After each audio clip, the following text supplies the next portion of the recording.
을 찾고 부모님을 찾고 또 친구를 찾고 이래서 비행기도 완전히 풀가동이 되고 기차 또는 버스 또 개인 자동차 온 미국이 완전히 여행객들로 가득 찼던 그런 한 주간이었습니다. 그동안 한 3년 동안 팬데믹으로 움직이지 못했던 사람들이 이제 활개도 펴고 너무 참 자유로운 그런 세상이 온 것 같은 생각이 듭니다. 이제 지금부터는 이제 성탄절을 앞두고 명절 분위기잖아요. 쇼핑도 하고 또 친구들 만나기도 하고 또 친척들도 만나기도 하고 정말 1년 중 가장 즐겁고 의미 깊은 그런 지금 때가 된 것 같습니다. 우리는 지난 주일 예배 시간에 감사절을 시작했던 청교도에 대해서 말씀을 같이 드렸습니다. 그들은 우리가 이미 아는 대로 신앙의 자유 그 한 가지만을 찾기 위해서 안정되었던 영국을 미련 없이 떠났지요. 그리고는 한 번도 가보지 못한 말은 들었죠.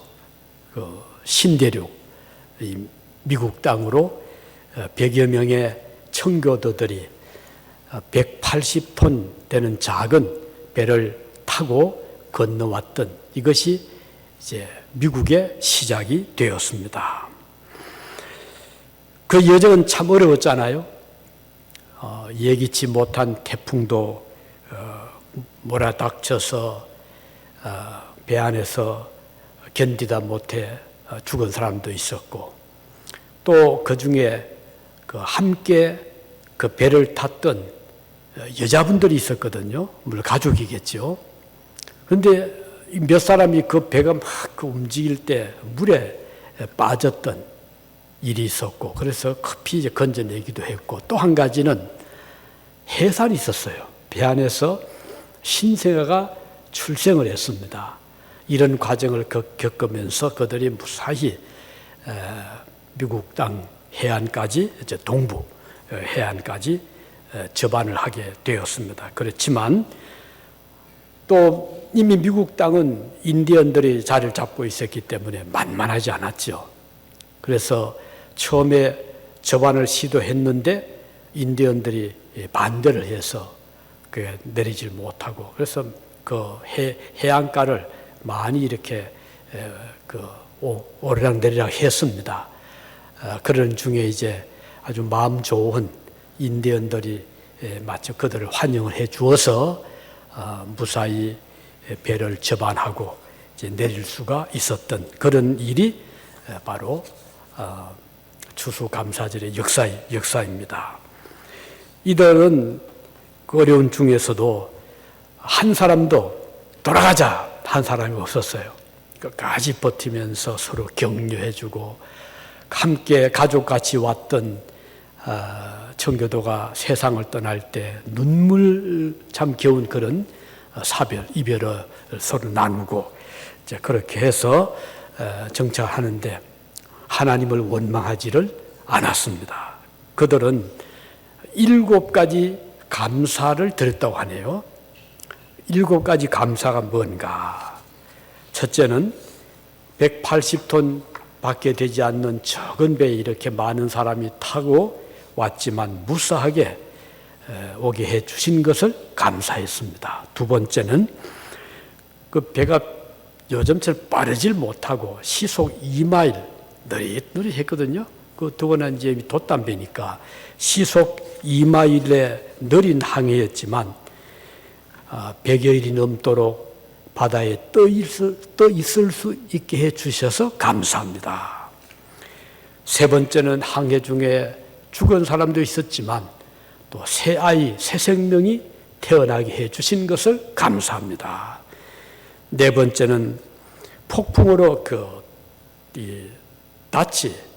돛이 부러졌지만 배가 파손되지 않았음을 감사했습니다.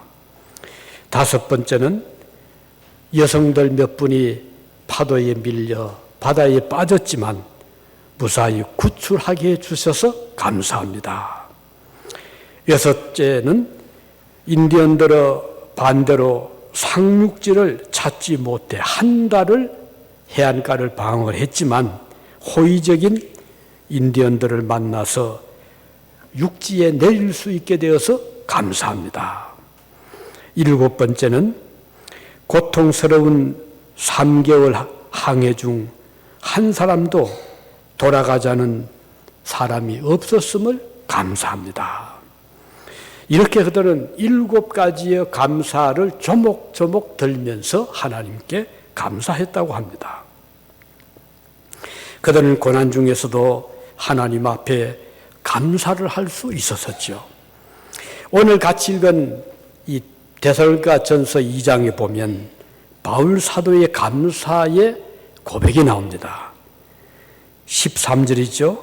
이러므로 우리가 하나님께 끊임없이 감사함은, 바울은 일시적으로 잠깐 감사한 것이 아니고 끊임없이 감사했다고 했습니다. 우리가 좀 귀담아 들을 말씀으로 생각을 합니다.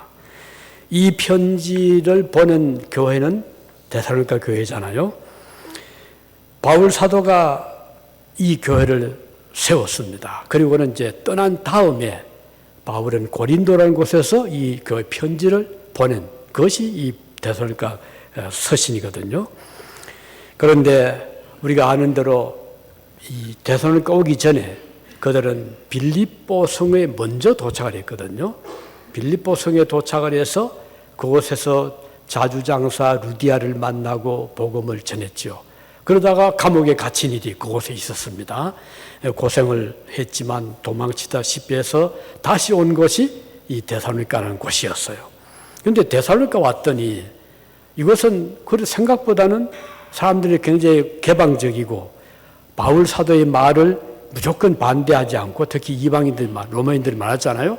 바울의 말에 귀를 기울이고 또 귀족, 또 귀부인들도 많이 바울의 관심을 가져주었습니다. 그런데 이곳에서도 또 좋은 분을 만났죠. 야손이라는 사람을 만났는데 빌립보에서는 루디아를 만나서 루디아 집에서 얼마 동안 좀 그들이 거주했잖아요. 이 데살로니가에서는 야손의 집에 또 들어갔어요. 그들을 맞이해주고, 그래서 야손의 집에서 있었는데 또 거기도 박해가 일어났습니다. 특히 유대인들이 막 이제 그 사람들을 충동을 시켜서 저 사람들을 그냥 두면 안 된다, 나쁜 풍속을 전하고 로마 황제를 섬기지 말고 이상한 신을 섬기라고 한다, 이렇게 충동을 해가지고, 그래서 바울 일행을 또 박해를 시작을 했습니다. 그들이 이제 때를 지어가지고 또 찾아왔죠.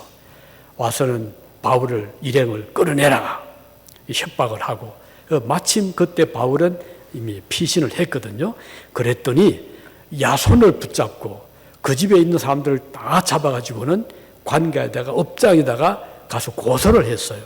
그래서 이 사람들이 바울 때문에 고소를 당하고 고생을 하고 감옥에 갇혔죠. 그렇지만 그들이 보석금을 냈죠.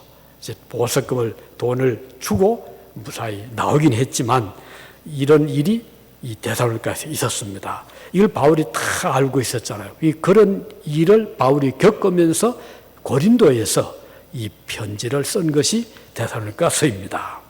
자, 우리는 여기에서 바울이 끊임없이 감사했다, 이 말씀 우리 유의하시기 바랍니다. 우리가 잠깐 감사하기는 쉽잖아요. 예를 들면 좋은 일이 생기면, 자, 우리 집에 경사가 생길 수 있잖아요. 그때는 감사하잖아요. 뭐 믿지 않는 사람들도 그때는 좋아하고 고맙게 여기고 감사하지만 우리 신자들도 마찬가지잖아요. 집에 어떤, 예를 들면 뭐 가족 중에 좋은 어떤 일이 있었다, 뭐 좋은 자리 취직을 했다거나 좋은 학교에 입학을 했다거나 사업이 번창한다거나 또는 뭐 병으로 있다가 건강 회복된다거나 하면 다들 기뻐하고 감사하잖아요. 그러나 그것이 오래 가는 것은 또 다른 문제입니다. 얼마 지나면은 또 시들해지고 감사도 잊어버려지게 되고, 또 더구나 어떤 일이 닥치게 되면 감사가 돌변해가지고 원망도 할 수 있고 불평도 할 수가 있는데, 바울 사도는 우리가 보는 대로 가는 곳마다 박해도 받고 방해도 받고 감옥에도 갇히고 매도 맞고 했지만 바울은 끊임없이 감사했다. 오늘 이 말씀 보면서 우리가 믿음 생활이라는 것은 그렇다. 기분 좋을 때, 감정이 업되었을 때만 하나님을 노래하는 것이 아니고 끊임없이 꾸준하게 한결같이 어릴 때부터 늙고 병들고 세상 떠날 때까지 믿음을 지키는 것이 참 감사다 하는 것입니다. 여러분, 지난번에 우리 교회에 와서 설교하셨던 황만선 목사님 아시죠? 제 1년 후배인데 아주 훌륭한 분이었죠. 지금 은퇴했지만 이분의 그 가정사를 그때 좀 들었고, 또 최근에도 그분의 바로 동생이 중선 장로님이죠. 그런데 황중선 장로님은 뜨리스타 별 3개로 전역을 한 분이에요. 이분이 많이 간증을 하고 다니는데 바로 그분의 쌍둥이, 황만선 목사님의 쌍둥이 동생입니다. 그리고 그 밑에 또 분이 황은선 목사님, 그 삼형제가 2분은 목사님, 1분은 장로님인데, 황은선 목사님은 지금 저 경남 창원이라는 곳에서 아주 목회를 잘하고, 교회도 크고 목회를 잘하고 있어요. 그런데 그 목사님의 그 가정을 잠깐 제가 들었던 기억이 나는데, 그 아버지가 경주에서 사업을 하던 장로님이었어요. 믿음이 좋은 분이었어요. 사업에서 번창하면 그 돈을 가지고 교회를 막 세운 겁니다. 그래서 자그마치 그 아버지 장로님이 경주 시내 또 저 시외가까지 이렇게 해서 17교회를 세운 분입니다. 대단하죠? 그리고 자녀가 없었어요. 40이 넘도록 그 부인이 40이 넘도록 자녀가 없으니 포기를 할 만하잖아요. 그런데도 장로님이 포기하지 않고 열심히 일하면서 교회도 세우고 사업도 하면서 하나님께 기도를 했는데, 42세에 얻은 아들이 황만선 목사님이에요. 만자는 그 너절 만자거든요.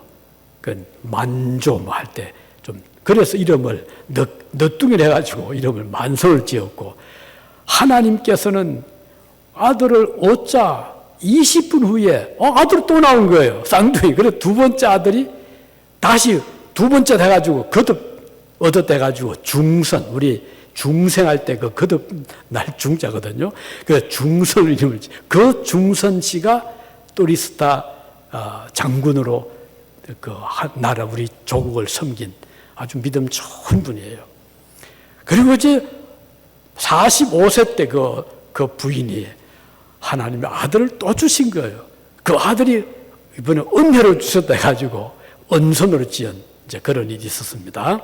그런데 그 가정이, 그 장로님이 믿음이 그렇게 좋았고, 그 평생 주님을 섬기고 사시다가 세상을 떠나고, 그 세 아들을 하나님이 주셨는데 세 아들이 지금까지 믿음 생활을 잘하고 있습니다. 우리의 믿음은요, 당대에 거치는 게 아니고 그 가정이 5대째랍니다. 그 할아버지 이미 때부터 하나님을 믿었고, 할아버지, 아버지, 또 당자, 또 밑에 손주까지 해서 5대째 믿는 우리의 믿음은 짧게 끝나는 것이 아니고 평생 가야 돼. 개인적으로 평생을 가야 되고, 또 단대에 끝나는 것이 아니고 이것은 몇 대를 계속 이어가는. 그래서 여러분 기도하실 때 여러분들의 자녀들이 아들, 손주, 증손주가 계속 이어갈 수 있도록 여러분 기도하시기를 바랍니다. 이거 참 큰 축복 중에 복이거든요. 자, 데살로니가 교회를 보면서 바울이 드린 끊임없는 감사는 첫째로 그 교인들이 바울이 복음을 전하고 말씀을 전할 때 바울이 전하는 말로 듣지 아니하고 하나님의 말씀으로 받아들인 것을 감사했다고 그랬어요. 참 중요한 거거든요. 우리가 꼭 같이 앉아서 설교를 듣거나 이야기를 들을 때 받아들이는 생각은 다 다를 수가 있잖아요. 어떤 사람은 그것을 아주 재미있는 어떤 이야기로 들을 수도 있고, 아니면 뭐 그냥 지나가는 말로 들을 수도 있고, 또 어떤 분은 그냥 하나의 그 어떤 문학 작품 같은 그런 생각으로 또 들을 수도 있고. 그런데 바울이 이 데살로니가에 가서 복음을 전할 때 그들이 받아들인 것은, 저 바울의 말은 하나님의 말씀이다. 하나님이 우리에게 주시는 말씀이다. 왜 그럴까요? 바울이 전한 그 이야기는 바울이 어디서 공부해서 얻은 학설이나 학문이나 철학을 전해준 것이 아니잖아요. 바울은 성경을 가지고 성경을 펴서 그것을 설명해주고 그 성경을 전했기 때문에 바울의 말을 들은 그 사람들은 이 말은 하나님이 우리에게 전해주시는 말씀이다, 이렇게 받아들인 거예요. 이걸 바울이 감사했다는 것입니다. 오늘 우리가 은혜를 받는 가장 좋은 비결은 뭔가? 하나님의 말씀을 듣는 일입니다.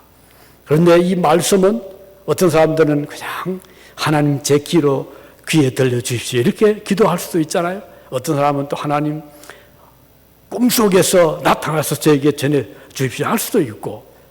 그러나 바울이 얘기 전하는 것을 보면 꿈속에 전한 것도 아니고 직접 하늘에서 하늘문이 열리고 전해준 것도 아니라 평범한 마치 지나가는 여행객 같은 차림으로 바울 일행이 와서 사람들을 만나자 그들에게 성경을 펴서 그 말씀을 전하는데 그들이 보니까 성경을 해석한단 말이에요. 봐라, 구약에 이런 말씀이 있는데 이것이 바로 예수님이다. 그 예수님이 이렇게 와서 유대에서 이렇게 태어나 자라고 십자가에 죽으셨는데 그분이 바로 하나님이 예언한 메시아다, 이렇게 전개했단 말이에요. 그러니까 듣는 사람들이 야손뿐 아니라 그 일행들이 저건 하나님의 말씀이다, 이렇게 해서 받아들인 거예요. 바울이 이것을 감사한 것입니다. 은혜 받는 사람은 아무리 어린아이 같은 철부지 같은 또는 말을 잘 못하는 어눌한 자라 하더라도 그가 하나님의 말씀을 이야기하면 그 귀를 기울이는 거예요.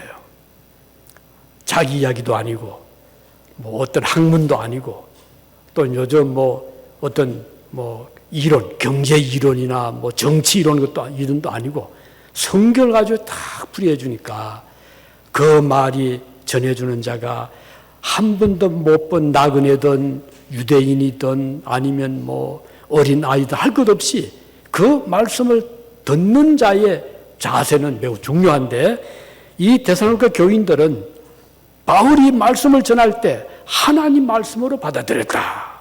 이걸 바울이 참 감사한 것입니다. 복된 교회는 이런 교회죠. 강단에 서서 설교하는 사람이 별로 배경도 없고 말도 좀 시원찮고 배운 것도 많지 않고 이래 하더라도 그가 만일에 성경을 펴서 그 성경을 전하고 성경을 풀이해 줄 때는 우리는 집중을 하게 되는데 그 이유는 하나님의 말씀이기 때문입니다. 그래서 바울은 이 점을 감사했습니다. 두 번째, 바울이 감사한 것은 무엇이었는가?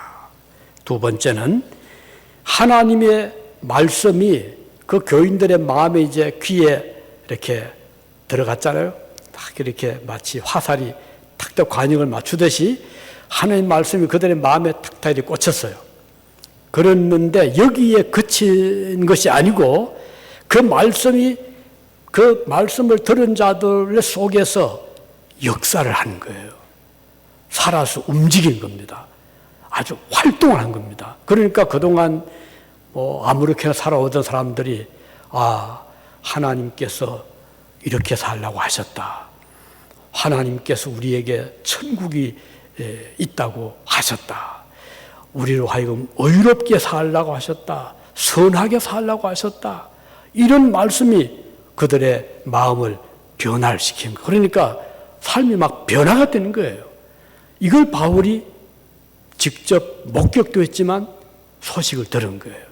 이게 참 중요한 거거든요. 우리가 아무리 좋은 하나님 말씀을 100번을 듣는다 해도 그 들은 말씀을 그냥 다 흘려버리고 잊어버리고 다시 옛날 돌아간다면 열매 없는 나무와 같거든요. 그런데 100번을 못 들어도 단 한 번을 들어도 그 말씀이 딱 마음에 꽂혀지거나 마음에 감동을 주어서 삶이 바뀌어진다면 이건 놀라운 일이 일어나는 것이죠. 완전히 변화된 삶이 이루어지는 것이고, 그렇게 될 때 그의 인생의 그 행방이, 방향이 180도로 바꿔질 수 있는 것이에요. 과거에는 교만하고 거짓되고 또 다른 사람들을 뭐 해롭게 하던 사람이라도 하나님 말씀이 그 속에 딱 자리를 잡으면 그때부터는 변화가 오는 거예요. 그래서 이제는 선한 마음, 겸손한 삶, 또 하나님을 의지하고 바라보는, 천국을 바라보는 이런 삶으로 바뀌어지거든요. 바울은 이 데살로니가 교인들이 그들의 삶 속에서 하나님 말씀이 역사하는 것을 보았기 때문에 감사한 것입니다. 오늘 많은 사람들이 하나님 말씀으로 삶이 바뀌어졌어요. 그동안은 세상에서 어떻든 뭐 열심히 일해서 잘 먹고 잘 쓰고 잘 사는 그것만을 추구를 하던 사람이라도 하나님 말씀 그 속에 딱 들어오니까 아, 이게 아니구나. 이게 인생의 전부가 아니구나. 우리에게는 영생이 있고 공의의 하나님이 계시고 우리 하나님께서 나를 지금도 위에서 보고 계신다. 그러면 어떻게 되겠어요? 얼마나 삶이 긴장이 되고 그때부터는 방향이, 목적이 바뀌어지게 되기 때문에 이 논란이 일어나는 것입니다. 미국의 삶이라는 것이 그렇잖아요. 항상 보면 참 배를 많이 해주잖아요. 이게 참 좋은, 그게 바로 기독교의 그 오랫동안 전통 문화 속에서 이루어진 것이고 뭔가 내가 도와줄 수 있으면 그런 생각 가지는 것이에요. 오늘 아침에 저는 우리 주일 학생 하나, 우리 학생에게서 정말 반가운 얘기를 들었어요. 제가 이제 그 주일학교 시절에 이렇게 미닫이 문이 이렇게 열려 있어서 그걸 우리 이제 교사 예배가 있기 때문에 그걸 막 다들 이렇게 하고 있는데, 꼬마 주일학생이 보더니 목사님 도와드릴까요? 이러더라고요. 저는 그 아이의 한마디 말 속에서 그 속에, 저 어린 아이 속에 어떻게 저런 마음이 생겼을까? 그러잖아요. 어른도 뭐 그냥 무심코 지나갈 수 있는데 뭐 이렇게 뭐 하려고 애를 쓰는데 그걸 딱 보는 순간 도와드릴까요? May I help you? 미국에서 많이 들으시죠? May I help you? 그러잖아요. 물론 한국 분들도 뭐 그렇게 좀 많이 하지만 그래도 그 한마디 말 속에는 어떤 그 사람의 인생관, 그 사람의 자세가 덜 우러나잖아요. 그래서 오늘 우리가 살아가면서 어떻게 하면은 다른 사람에게 유익한 존재가 될 것인가. 그래서 직장 생활에도 동료와 경쟁 상대로 보는 것이 아니고 동료와 함께 동료를 도우는 그런 생각으로 일을 할 수 있다면, 사업을 할 때도 그냥 사업을 해서 악착같이 뭐 돈을 버는데 목적을 두는 것이 아니라 이 사업을 통해서 어떤 사회적인 유익을 끼칠 수 있을까? 아까 말씀드린 장로님이 열심히 사업해서 저 시골에 예배당을 세워주고 저 다른 구역에 예배당을 세워주고 그거 다 내 돈 들이는 거잖아요. 그렇게 했다고 해서 그 장로님이 망했는가? 아니란 말이에요. 그 자녀들이 저렇게 좀 잘 되어서 그 중에는 삼성 장군까지 나왔잖아요. 오늘 우리가 살아가는 삶에 있어서 방향 목적은 매우 중요하고 하나님 말씀이 내 삶을 주관하는가, 이것은 큰 삶의 그 무게를 다르게 해주는 것입니다. 바울이 끊임없이 감사했던 것은 그가 전하고 떠나왔지만 그 데살로니가 지역, 그 상업 도시, 그 도시의 일부 그리스도인들이 저렇게 말씀을 붙잡고 그들의 삶이 변화가 되고 하나님 말씀이 그들을 통해서 역사한다는 그 소식을 듣고 그는 끊임없이 감사했다는 것입니다.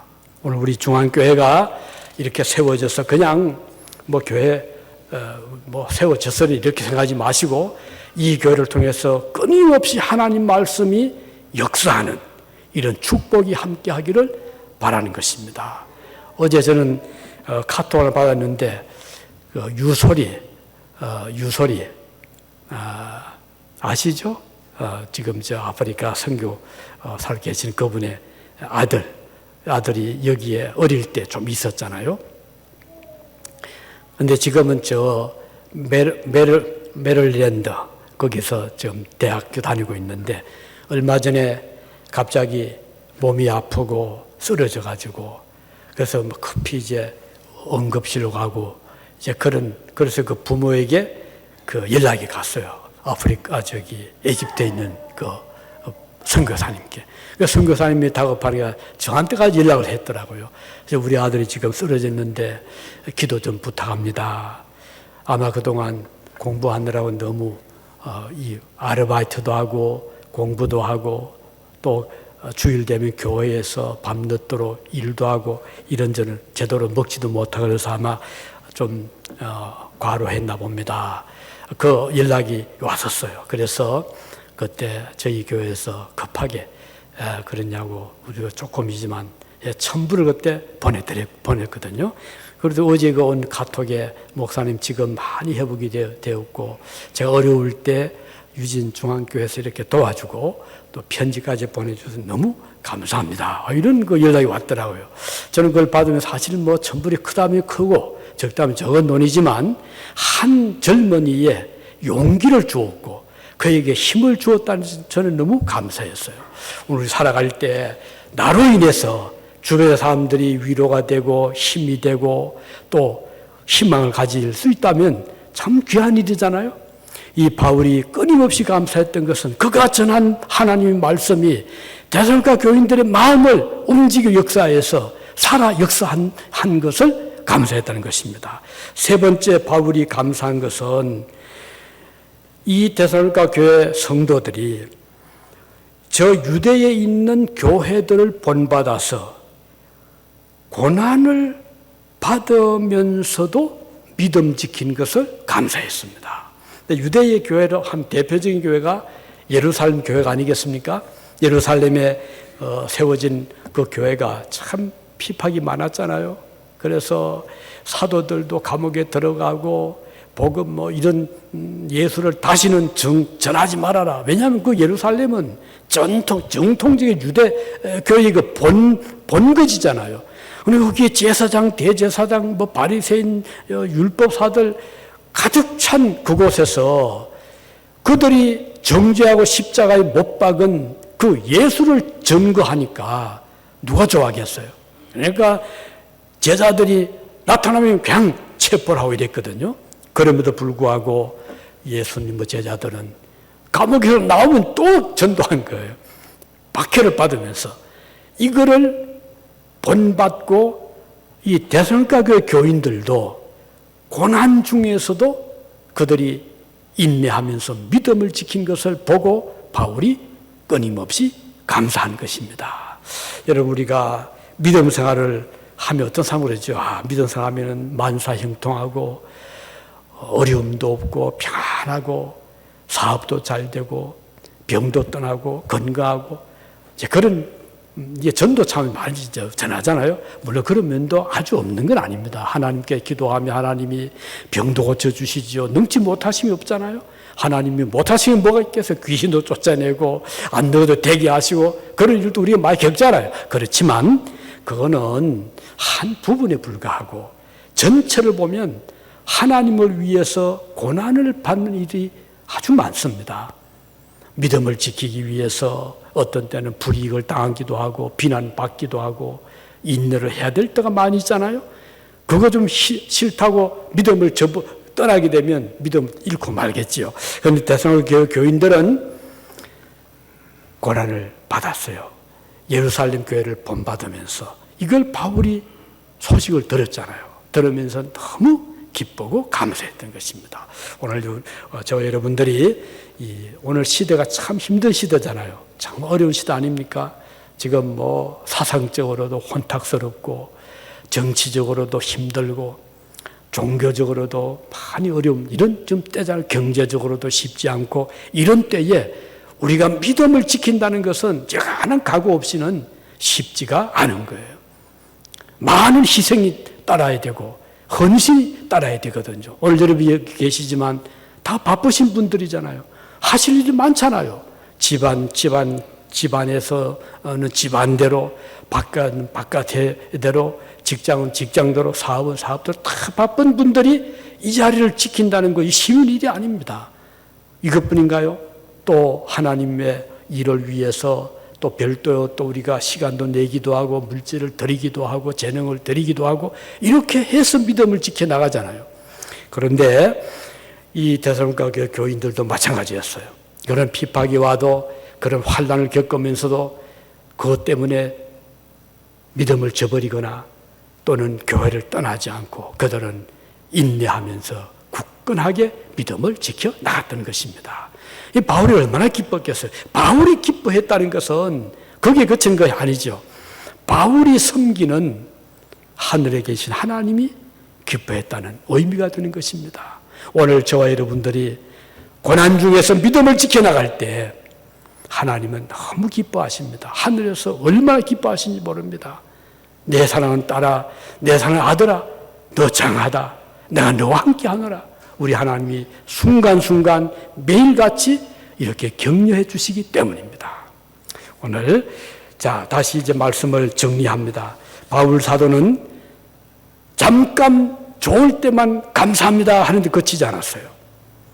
그런 끊임없이 constantly, continuously 그런 하나님께 감사했는데 그 감사 이유는 첫째로 바울이 말씀을 전할 때 교인들이 그 말씀을 하나님의 말씀으로 믿고 받아들였다. 이걸 감사한 것이에요. 두 번째는 그 바울이 전한 말씀이 사라지지 않고 마치 그냥 아침 안개처럼 사라지는 것이 아니고 그 말씀이 그 믿는 자들의 마음에 들어가서 그들 삶이 막 변화되게 된 거예요. 우상을 버리기도 하고 그리고 또 그동안 그들이 아주 최고의 가치로 알았던 그런 그 재산에만 몰두하던 그런 삶들이 이제 바뀌어가지고 그걸 가지고 구제도 하고 베풀어 주기도 하고 선한 데 쓰기도 하고 이게 가능하겠습니까? 이 복음이 아니고는. 그런데 복음이 말씀이 들어가니까 이렇게 삶이 변화가 되는 거예요. 그리고 이제 세 번째는 박해가 올 때, 핍박이 올 때 그들은 그것 때문에 믿음을 버리지 않았어요. 오히려 예루살렘 교회를 본받아서 믿음을 탁 지키면서 나갈 때 바울이 감사했는데 끊임없이 감사했다 이렇게 말씀하고 있습니다. 오늘 저와 여러분들이 오늘 참 어려운 때잖아요. 마지막 때입니다. 얼마나 지금 힘든 때, 이 사상적으로 저는 무엇보다도 제일 중요한 사상적으로 어려운 때거든요. 무신론 사상, 물질 만능 사상. 요즘 뭐 돈이면 안 되는 게 없다고 생각하잖아요. 그렇죠? 이건 큰 착각이거든요. 그거 아닙니다. 우리 지혜로운 선조들 뭐라 했습니까? 황금을 보더라도 뭐처럼 보라 그러죠? 돌처럼 보아라. 이게 정말 지혜로운 우리 선조들의 그 남긴 큰 정신적인 유산이 아닙니까? 황금을 보더라도 돌처럼 보아라. 그런데 요즘은 그렇게 안 보잖아요. 황금하면 그 앞에 막 절을 하잖아요. 우리는 그런 자들이 아니죠. 우리는 황금보다 더 가치 있는 그런 일들이 얼마나 많습니까? 그래서 오늘 고난이 오더라도 그것 때문에 너무 낙심하지 말고 그것 때문에 힘들어하지 말고 오히려 우리의 조상, 우리의 선배들이 이 길을 다 걸어갔고 나도 이 길을 따라가는 그런 믿음의 삶을 살아간다 이렇게 생각하시고 고난 중에서도 어려운 이 적은 숫자 교회 이 성경이 쉬운 일 아닙니다. 아마 여러분들 다 아시겠죠. 우리 중앙교회 걸어오는 길을 보면요 쉽지 않습니다. 지금도 우리 교회 부자가 아니거든요. 우리 교회 물론 이 예배당하고 10일간 다 갚아져요. 성경은 저것도 매월 우리가 계속 좀 부어나가고 있습니다. 그리고 우리 여기 우리 성가대 배집사님 지금까지 한 푼도 우리가 지원을 못했어요. 그래도 꾸준하게 하시잖아요. 또 우리 주일학교 선생님들, 또 우리 한글학교도 마찬가지로 다 이렇게 어려운 중에서 우리가 다 봉사하고 있는데 하나님께서 귀하게 보실 겁니다. 우리 여기 앞에 있는 장식도 다 개인 돈 들어 다 해놓은 거예요. 우리 교회에서 여기 집을 하질 않도 이렇게 하면 교회 유지 안 됩니다. 그래서 너나 할 것 없이 우리 모두가 우리 주님 나라 위해서 한마음 한뜻으로 섬겨 나갈 때 고난도 받을 수 있겠죠. 또 써야 될 거 절약하면서 주를 위해 써야 될 때 이렇게 선교사도 도와야 되고 어려운 자도 도와야 되고 그렇게 하면서 우리가 주님을 섬겨 나가는 이것이 우리 앞서간 선배들이 갔던 길이었고 우리도 그런 각오로 걸어갈 때 우리 하나님이 너무 기뻐하시고 우리에게 보다 더 하늘의 큰 축복으로 넘치게 채워줄 줄을 믿습니다. 기도하시겠습니다.